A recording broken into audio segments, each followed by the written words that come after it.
क्या आपने भी सुना है कि हम अपनी पूरी ज़िंदगी में अपने ब्रेन का 10% या 10% से भी कम पार्ट यूज करते हैं, लेकिन यह चीज़ आपको यहाँ सुनने को नहीं मिलेगी। आपने अभी तक जो भी सुना है वह सही है या गलत है, यह तो इस वीडियो में आपको पता लग जाएगा। आपसे एक छोटी सी रिक्वेस्ट है कि आप यह सोचकर वीडियो मत देखना कि इसके सब्सक्राइबर नहीं है और इसकी वीडियो पे तो व्यूज ही नहीं है।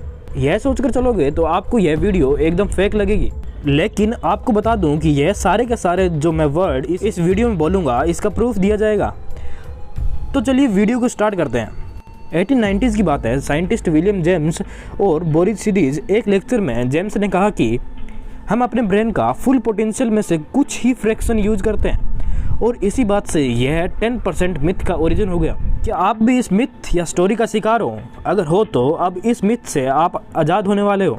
ब्रेन के बहुत सारे रीजन्स है, जैसे सेरिब्रल कॉर्टेक्स। इन रीजन्स के फंक्शन को स्टडी करना बहुत ज़्यादा कॉम्प्लेक्स हो जाता है। अगर थोड़ा सा भी ब्रेन की सेल्स को डैमेज हुआ तो यह ब्रेन को डैमेज कर सकता है। ब्रेन के पास बहुत सारी ग्लायल सेल होती है और देखा गया कि हर एक ग्लायल सेल्स का कोई ना कोई फंक्शन होता है, और इन सारी ग्लायल सेल्स की स्टडी करना बहुत ज़्यादा कॉम्प्लेक्स होने के कारण यह ऐसे मिथ जनरेट हो जाते हैं। वैसे तो ब्रेन के अंदर ज़्यादातर फंक्शन हम समझ चुके हैं, बट कुछ एक चीज़ रह जाती है, जैसे ब्रेन सेल्स कैसे साथ में काम करती है, और जब हमारे बिहेवियर के अंदर चेंज आता है उस टाइम ब्रेन सेल्स एक साथ कैसे वर्क करती है, कैसे ब्रेन सेल्स एक साथ काम करती है, जिसकी वजह से हमारे बिहेवियर के अंदर चेंज होता रहता है। न्यूरोलॉजिस्ट बेरी जॉर्डन ने कहा कि हम ब्रेन का हर एक पार्ट यूज में लेते हैं और ज़्यादातर ब्रेन ऑलमोस्ट हर समय एक्टिव रहता है, और यह एविडेंस बताते हैं कि ब्रेन का हर एक पार्ट ज़्यादातर समय एक्टिव रहता है। इसने कहा कि आप कहते हो कि 10% ब्रेन हम यूज़ करते हैं, इसका मतलब 10% ब्रेन ही एक्टिव रहता है और जो 90% बचा हुआ है वह इनएक्टिव स्टेट में है।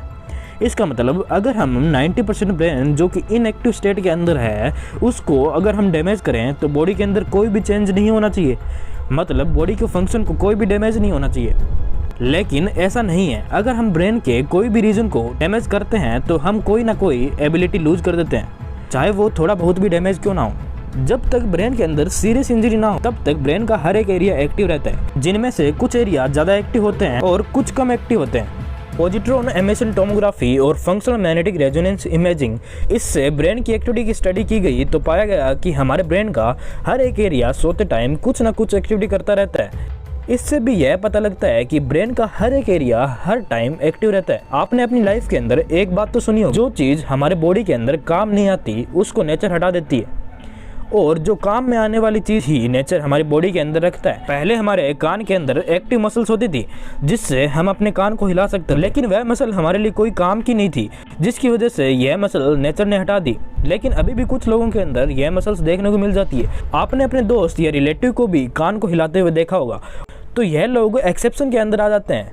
ऐसे ही अगर मुद्दे की बात पर आऊँ तो आप कहते हो कि ब्रेन 10% ही एक्टिव होता है और 90% इनएक्टिव होता है, मतलब यह 90% ब्रेन हमारे यूज में नहीं आता, और यह सालों साल चलता आ रहा है जब से इंसान बने हैं। तो फिर नेचर ने तो इतने सालों से यह 90% ब्रेन हमारी बॉडी से हटा दिया होता, क्योंकि नेचर में जो चीज़ काम में नहीं आती उस चीज़ को नेचर हटा देता है। तो अभी तक तो ये 90% इनएक्टिव ब्रेन हमारी बॉडी से नेचर ने हटा दिया। रियलिटी यह है कि हम ब्रेन को 100% यूज करते हैं। अगर आपको अभी भी यकीन नहीं होता तो एक माइक्रोस्ट्रक्चरल एनालिसिस टेक्निक होती है, जिससे हम एक इलेक्ट्रोड सेल के अंदर डाल देते हैं और उस इलेक्ट्रोड से हम सेल की एक्टिविटी को मॉनिटर करते रहते हैं। अगर 90% अनयूज ब्रेन सेल होती तो यह टेक्निक हमें बता देती। अगर अब भी यकीन नहीं हो रहा तो एक और बढ़िया एविडेंस यह है कि हमारी बॉडी फालतू चीज़ों को एलिमिनेट कर देती है। जैसे किडनी हमारे ब्लड को फिल्टर करती है, ब्लड के अंदर फालतू चीज़ों को बाहर निकाल देती है, वैसे ही अगर 90% ब्रेन अगर हमारे कोई काम का नहीं है तो अब तक तो हमारी बॉडी इसको एलिमिनेट कर देती। इससे यह तो क्लियर है कि 100% हमारा ब्रेन यूज में आता है। यह जो भी कहते हैं कि ब्रेन 10% ही यूज में आता है, यह उन्होंने एक बहुत बड़ा मिथ पाल रखा है, और इसको अब आप अपने दिमाग से दूर कर दीजिए। अगर आपको इस वीडियो प्रूफ चाहिए कि यह बातें सही तो है क्या, तो आप डिस्क्रिप्शन के अंदर लिंक दिया हुआ है, उस लिंक को विजिट कीजिए और आर्टिकल को पढ़ लीजिए। यह हमारे चैनल की सबसे बड़ी वीडियो है। वीडियो को लाइक कर दीजिए, शेयर कर दीजिए, चैनल को सब्सक्राइब जरूर।